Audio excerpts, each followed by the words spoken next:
We're here at the FedScoop Zero Trust Summit with Lisa Lorenzin, Field CTO Americas with Zscaler. Lisa, thank you so much for joining us. Thanks, it's lovely to be here.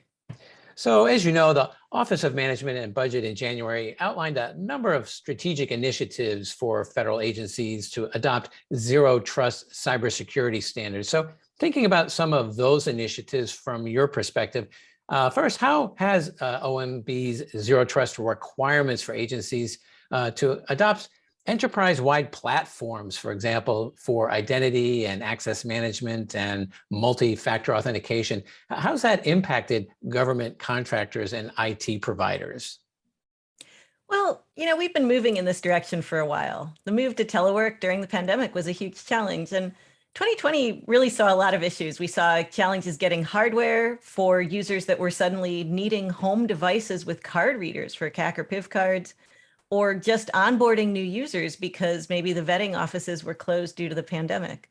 So, federal agencies were not necessarily bound by the cybersecurity maturity model that the DoD was following, but the third parties that were supporting them could really look at that as an example of what was coming. And I think that most of those third parties and integrators already had or were moving towards robust identity and access management systems supporting their accounts. And for contractors that were supporting an agency, they would be then relying on the individual agency identity and access management requirements or systems, and those would vary from agency to agency. That makes sense. And then next, what challenges do you see government agencies still facing trying to maintain a complete inventory of authorized devices as they're now required to do, and ensure that their endpoint detection and response or EDR tools are properly deployed? Well, again, this one goes a ways back. If you look at CDM, continuous diagnostics and mitigation, the first phase started in the mid 2010s, 2015, 2016, and it would only included assets connected to the network. So remote users in the cloud were out of scope, and integrators were really taking the lion's share of the work for design and implementation. And you had to really do a transition then from the integrator to the agency in a lot of cases. So a lot of agencies might have seen this effort as duplicating tools or resources that were already implemented, but they really, had to go through it anyway because it was requirement to score correctly. So a lot of money was spent on solutions to help close inventory gaps. But at the end, maybe some of these agencies were still left with incomplete inventories. Sorry, let me try that sentence again. But at the end, a lot of agencies might have been left with incomplete inventories, even on premise, let alone in the cloud. So there are still, even today, challenges collecting basic asset inventories and associating the assets or the resources or the workloads with appropriate boundaries. And frankly, it's even more challenging trying to identify assets in cloud environments like infrastructure or platform as a service. So I think that endpoint security stacks are being leveraged to gather information about GFE, but it's kind of a chicken and egg problem. How do you make sure that the endpoint protection is installed on every device? And I think that a lot of agencies, after playing whack-a-mole for many years, came to a realization that you might never get to 100%. So the focus is really get as far as you can, understand where the gaps are, and try to have compensating controls for addressing those gaps. Well, picking up on that point a little, how well equipped would you say federal agencies are today compared to a couple of years ago to quickly identify and isolate segments of their IT environments that appear to be compromised? I think that topic is challenging. I think that in many environments, it can still be a bit reactive.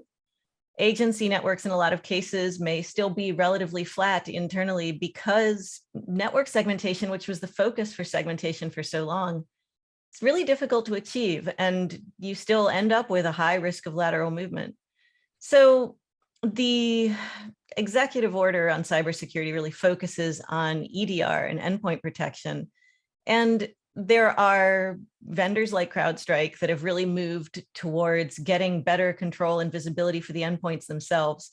So I think that there's a combination of a push to get better isolation capability at the endpoint level itself, but also to move away from network segmentation when you think about identifying and isolating segments, to move to some of the more modern zero trust solutions that can provide a secure overlay for connecting users to resources rather than connecting an endpoint to a network, so that the problem space really moves. Maybe we don't need to isolate a segment. Maybe we need to stop the compromise in the first place by ensuring that that lateral movement doesn't happen. So I'd say that there's a mix of approaches, and there's still a lot of progress to be made in that space, honestly. Hard to argue with that point. Well, lastly, Lisa, looking ahead, how are OMB's zero trust policies altering the investment strategies of government contractors and IT providers like your firm? Well, so I don't know that there is a funding mechanism for private entities to support the zero trust strategy or the mandates in the recent guidance. I think that contractors and integrators are repurposing their budget as needed to meet the really high profile focus points like the requirements for MFA. And honestly, I think there's a focus on finding a way to do more with fewer components. If you can take a complex and high overhead network-centric security control and replace it with a more streamlined, more centralized, maybe a cloud-delivered component that possibly addresses more than one use case rather than being focused on a very narrow problem space, I think they're realizing that cost reduction and cost avoidance can free up some of the funds that are needed to address some of these new zero trust requirements. Thanks as well. Well, Lisa, thank you so much for taking a few minutes to join us here at the Zero Trust Summit and sharing some of your observations. It's always a pleasure.